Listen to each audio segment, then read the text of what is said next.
Hi hello నమస్తే అండి. Welcome back to my YouTube channel.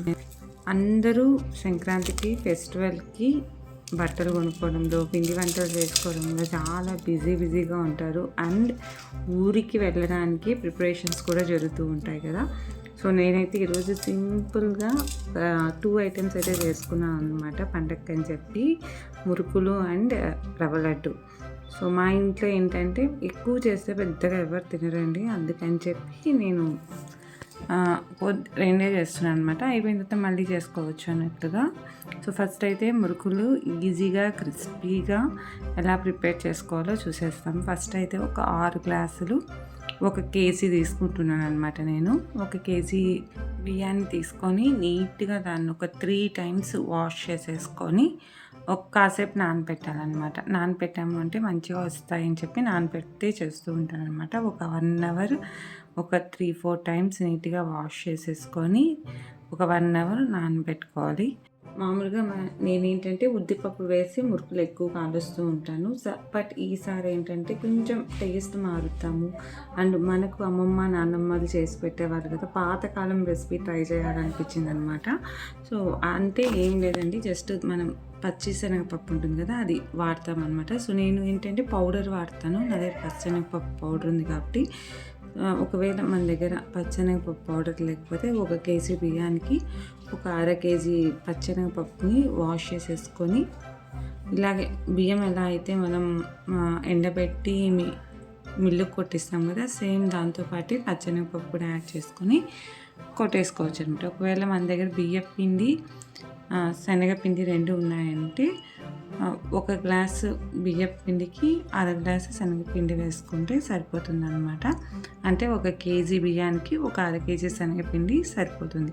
So ఇప్పుడైతే నేను దీన్ని మంచిగా నీట్గా ఆరబెట్టేస్తున్నాను అనమాట. బయట అయితే అస్సలు ఎండలేదు, అందుకని ఇంట్లో నేను ఆరబెట్టేస్తున్నాను. ఇంత లోపల పార్సల్ వచ్చింది, సో మీతో కూడా షేర్ చేసుకుందామని ఓపెన్ చేస్తున్నాను. సో యూజువల్లీ ఏంటంటే నేను ఇంట్లో ఉండే మనం డైలీ వాడుకుంటుంటాం కదా, ఆ సామాన్లన్నీ కూడా కొద్దిగా మారుస్తున్నాను అనమాట. సో ఆల్మోస్ట్ మొత్తం స్టెయిన్లెస్ స్టీల్ అండ్ ఇండాలియము ఇత్తడి వాటికి వచ్చేసాను మ్యాక్సిమము. బట్ కొన్ని ఉంటాయి కదా మార్చలేనటివి, అవి కూడా చిన్నగా మార్చేసుకుంటూ ఉన్నాను అనమాట. సో అలా తీసుకున్న దీంట్లో ఇదొకటి అనమాట. సో మనకు తెలుసు అల్యూమినియం ఎంత పాయిజన్ లాగా కదా, సో అలాంటివి యూజ్ చేయడం ఎందుకని చెప్పి మొత్తం తీసేసి మొత్తం స్టెయిన్లెస్ స్టీల్తోనే నింపేశాను అనమాట. మొత్తం రీప్లేస్ చేసేసాను. ఇదొకటి తీసుకున్నాను, కడాయి టైపు. ఏదైనా చేసుకోవడానికి ఒక 6-7 మెంబర్స్ వస్తే మంచిగా కూర కానీ, సాంబార్, రసం, చికెన్ ఏదైనా సరే, లేకపోతే మేము నలుగురమే ఉండేటప్పుడు కొద్దిగా బిర్యానీ చేయడానికి ఒక 3/4 కేజీ బిర్యానీ దాకా చేసుకోవచ్చు అనమాట. 24 సెంటీమీటర్స్ ఉంది ఇది. సో వెయిట్ కూడా మంచిగా ఉందన్నమాట. అండ్ లోతుగా కూడా ఉంది గిన్నె, వెంటనే పైన పడిపోకుండా కూడా. సో డీప్ ఫ్రైస్ ఏదైనా చేసుకోవచ్చు అనమాట. మంచిగా ఒక లిడ్ కూడా ఇచ్చారు. దీంతో పాటు ఏంటంటే ఇంకోటి, ఇది హలీమ్ రా సీడ్స్ తీసుకున్నాను. అదే అండి ఆలివ్ సీడ్స్ అంటారు కదా, అది ఒకసారి ట్రై చేద్దాం అన్నట్లు తీసుకున్నాను అనమాట. నేను కూడా ఎప్పుడు యూజ్ చేయలేదు దీన్ని, బట్ ఎలా యూజ్ చేయాలో తెలుసుకున్నాను. ఒక చిన్న షార్ట్లో మీకు కూడా చెప్తాను అనమాట, దీన్ని ఏ కాంబినేషన్తో తీసుకోవాలి అని చెప్పి, సో ఎంత క్వాంటిటీ తీసుకోవాలి అని చెప్పి కూడా. సో ఇవి అయితే ప్రస్తుతానికి వచ్చిన 2 ఆర్డర్స్ అనమాట. సో బ్యాక్ టు మురుకులు. సో ఇలాగైతే పిండి కొట్టించేసుకున్నాను. నా దగ్గర ఆల్రెడీ శనగపిండి ఉందని చెప్పాను కదా. నాకు వచ్చి 8 గ్లాసెస్ బియ్యం పిండి వచ్చింది. నేను 4 గ్లాసెస్ శనగపిండి వేసి బాగా మిక్స్ చేసేసుకుంటున్నాను. శనగపిండి కొంచెం తగ్గించచ్చా అంటే తగ్గిస్తే కొంచెం మురుకులు గట్టిగా వస్తాయన్నమాట. ఇలా వేసుకున్నామంటే మంచిగా క్రిస్పీగా వస్తుందన్నమాట. ఈ పిండిలో ఏంటంటే ఆయిల్ అయినా యాడ్ చేసుకోవచ్చు. నేనైతే నెయ్యి కరగబెట్టి వేసాను. మన దగ్గర వెన్న ఉన్నా సరే వేసుకోవచ్చు అనమాట.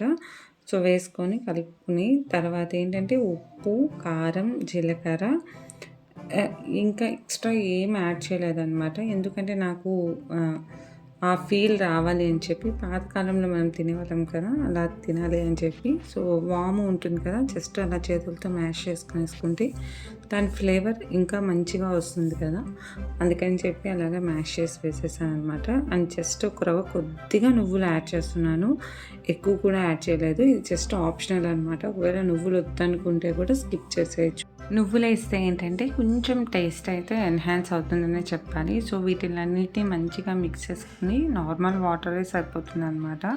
లేదు అనుకుంటే వేడి నీళ్ళతో అయినా సరే కలుపుకొని పిండిని రెడీ చేసుకోవాలి. పిండి ఏంటంటే అండి మరీ లూజ్గా కలపను, మరి గట్టిగా కూడా కలపను అనమాట. గట్టిగా కలిపామంటే ఒత్తేటప్పుడు చాలా కష్టమైపోతుంది కదా, సో ఇలా గుచ్చితే ఇలా వెళ్ళిపోయేలాగా ఉండేలాగా కలుపుకుంటే సరిపోతుంది అనమాట. సో దీన్ని ఒక హాఫ్ అన్ అవర్ వదలాలి. హాఫ్ అన్ అవర్ వదిలేసాను. ఆ హాఫ్ అన్ అవర్లో ఇప్పుడు రవ్వ లడ్డూలు చేసుకుంటాము.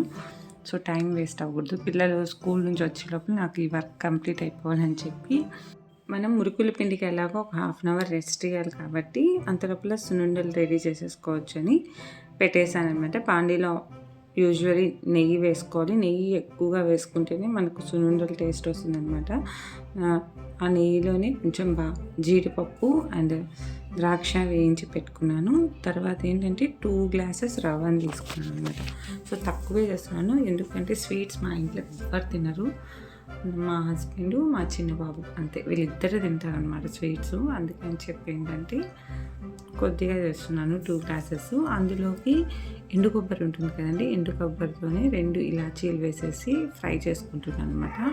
ఈ 2 కాంబినేషన్లో మనం ఫ్రై చేసామంటే కమ్మగా వస్తుంది లడ్డూలు అనమాట. సో మన దగ్గర ఎండు కొబ్బరి లేకపోతే పచ్చి కొబ్బరి అయినా సరే సేమ్ ఈ టైమింగ్లోనే వేసేసుకొని మంచిగా కొంచెం రవ్వ ఫ్రై అయిన తర్వాత కొబ్బరిని యాడ్ చేసుకుంటే సరిపోతుంది అనమాట. లేదు అంటే 2 కలిపి ఒకేసారి కూడా ఫ్రై చేసేసుకోవచ్చు. సో మనకు రవ్వ వేగింది అని ఎప్పుడు తెలుస్తుందంటే రవ్వ బాగా వేగినప్పుడు ఏంటంటే మనకు జీడిపప్పు వేగితే ఎలా వస్తుందంటే స్మెల్ అలా వస్తుందన్నమాట. సో అప్పుడు దాకా సిమ్లో పెట్టి ఓపిక్గా వేయించాలి. దట్టు మనం స్టీల్ దాంట్లో వేయిస్తున్నాం కాబట్టి తొందరగా మాడిపోయే ఛాన్స్ ఎక్కువ ఉంటుందన్నమాట, ఛాన్సెస్ అయితే. అందుకని చెప్పి నిదానంగా దాని దగ్గరే ఉండి ఒక 10 to 12 మినిట్స్ అయితే పడుతుందన్నమాట. సో ఇలా వేగిన రవ్వని సైడ్ పెట్టేసుకొని ఇప్పుడు షుగర్ తీసుకుందాం. సో 2 కప్స్కి ఒక కప్కి హాఫ్ కప్ అయితే సరిపోతుంది.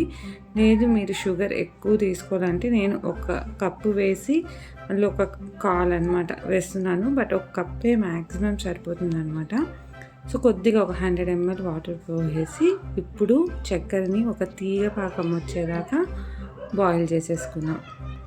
చక్కెర బాగా ఇలాగ మెల్ట్ అయిపోయి ఒక తీగ పాకం అనమాట, ఒక స్ట్రింగ్ లాగా వస్తే సరిపోతుంది అనమాట.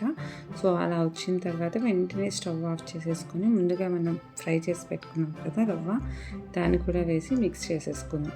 సో స్టవ్ ఆఫ్ చేసేయండి, లేకపోతే మాడిపోతుంది. స్టవ్ ఆఫ్ చేసిన తర్వాత మాత్రమే ఈ రవ్వను కూడా వేసి మిక్స్ చేసేసుకుంటే సరిపోతుంది అనమాట. కొంచెం వేడిగా ఉన్నప్పుడైతే తాకలేము. సో కొంచెం చల్లారిన తర్వాత దీన్ని లడ్డూలు కట్టేసుకుందాం. మరీ పూర్తిగా చల్లగా అయిపోయేదాకా కాకుండా కొంచెం గోరువెచ్చగా ఉంటుంది కదా, అప్పుడు కొంచెం గట్టి పడుతుంది. జస్ట్ మనం చేత్తో దాన్ని తీసుకుంటూ పొడి చేసేసుకోవాలి. ఒకవేళ పొడి చేయలేము అనుకుంటే ఒక మిక్సీలో ఒక ట్రిప్ వేసేసుకుంటే సరిపోతుంది అనమాట. ఇలా వచ్చిన తర్వాత జస్ట్ కాగబెట్టి చల్లార్చిన పాలు ఉంటాయి కదా, అది మనకు ఉండకి ఎంత కావాలో అంత వేసుకుంటే సరిపోతుంది అనమాట. వేసుకొని ఇంకా లడ్డు కట్టేసుకోవడమే. మరి ఎక్కువ పాలు వేసేసుకోవద్దండి, ఒకేసారి చూసుకుంటూ కొద్ది కొద్దిగా కలిపేసుకుంటే సరిపోతుంది. అండ్ ఇప్పుడైతే లడ్డూని ప్రిపేర్ చేసుకుందాం. మనకు కావాల్సిన సైజులో లడ్డూని అయితే రెడీ చేసేసుకోవడమే అనమాట. సో ఒకేసారి కలిపేస్తే అంటే ఒక లడ్డూలో ఎక్కువ ద్రాక్ష, ఒక లడ్డూలో అస్సలు డ్రై ఫ్రూట్స్ రావు కదా, అందుకని చెప్పి నేను ఒక జీడిపప్పు అండ్ ఒక ద్రాక్షను పెట్టి ఇలాగ లడ్డు కట్టేస్తున్నాను అనమాట. అప్పుడు అన్నిట్లో ఉంటుంది కదా అంతే అండి, ఇంకేం లేదు. చూసారా ఎమ్మీగా టేస్టీగా అయితే రవ్వ లడ్డు అయితే రెడీ అయిపోయింది. చాలా ఎమ్మీ అండ్ టేస్టీగా వచ్చింది అనమాట. సో చాలా కొద్దిగా వచ్చాయి, బట్ టేస్ట్ చాలా సాఫ్ట్గా, షుగర్ అన్నీ మంచిగా వచ్చిందనమాట. నెయ్యి కూడా వేసాం కదా మంచిగా. సో చాలా బాగా అనిపించింది. అండ్ ఇంట్లో వాళ్ళు కూడా బాగా ఎంజాయ్ చేశారు ఈ స్వీట్ అయితే. సో మా సంక్రాంతికి ఇదే అనమాట స్వీటు. స్వీట్ అయితే రెడీ అయిపోయింది. మనము మురుకులకి పిండి కలిపి పెట్టాం కదా, ఇంకా అది కూడా హాఫ్ అన్ అవర్ అయిపోయిందనమాట. సో దాన్ని వేసేసుకుందాం. పిండిని ఏంటంటే మళ్ళీ బాగా మిక్స్ చేసుకొని, కొంచెం గట్టిగా ఉంది అనుకుంటే జస్ట్ ఒక్కరో వాటర్ చేసుకుంటే సరిపోతుందనమాట. ఇప్పుడు మురుకులు వేస్తాం కదా, ఆ గొట్టానికి ఒక్కసారి ఆయిల్ అప్లై చేసేసి ఇంకా వేసేసుకున్నామంటే ఇంకా మళ్ళీ పదే వేయాల్సిన అవసరం ఉండదన్నమాట. ఈరోజు ఏంటంటే మురుకుల్లా కాకుండా జస్ట్ మనకు బయట మోటాకారాస్ అమ్ముతారు కదండి, ఆ షేప్లో వేద్దాం అనుకుంటాను. ఆయిల్ అయితే మంచి హీట్గా ఉంది. నా హ్యాండ్స్ అసలు ఉండలేకపోయింది అనమాట ఆయిల్లో. అందుకే టక్ అని వేసేసి ఇంకా వదిలేస్తున్నాను అనమాట. అంత హీట్ నాకు రివర్స్ అవుతా అనిందనమాట. స్టవ్ సిమ్లో పెట్టుకొని వేయడం, మళ్ళీ మురుకులన్నీ వేసిన తర్వాత హైలో పెట్టుకోవడం, ఇలాగే సరిపోయింది ఈరోజు అయితే మాత్రం.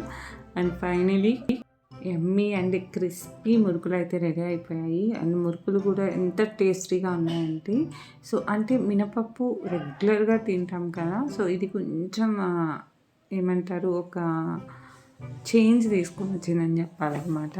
సో ఓకే, బోరింగ్గా లేకుండా కొంచెం మంచిగా అనిపించింది. సో నేను స్వీట్ అండ్ హాట్ ఎలా ప్రిపేర్ చేసుకున్నాను అనేది జస్ట్ మీతో ఒక వీడియో షేర్ చేసుకోవాలని చెప్పి ఈ వీడియో పోస్ట్ చేస్తున్నాను. హోప్ మీకు అందరికీ వీడియో నచ్చిందనే అనుకుంటున్నాను. మీరు కూడా డెఫినెట్గా ట్రై చేయండి, చాలా టేస్టీగా ఉన్నిందనమాట.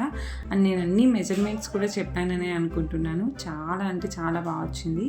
మీరు కూడా ఒకసారి ట్రై చేసి మీ ఫ్యామిలీతో ఎంజాయ్ చేయండి. మళ్ళీ నెక్స్ట్ వీడియోలో కలుద్దాం. అప్పుడు దాకా keep smiling and stay healthy.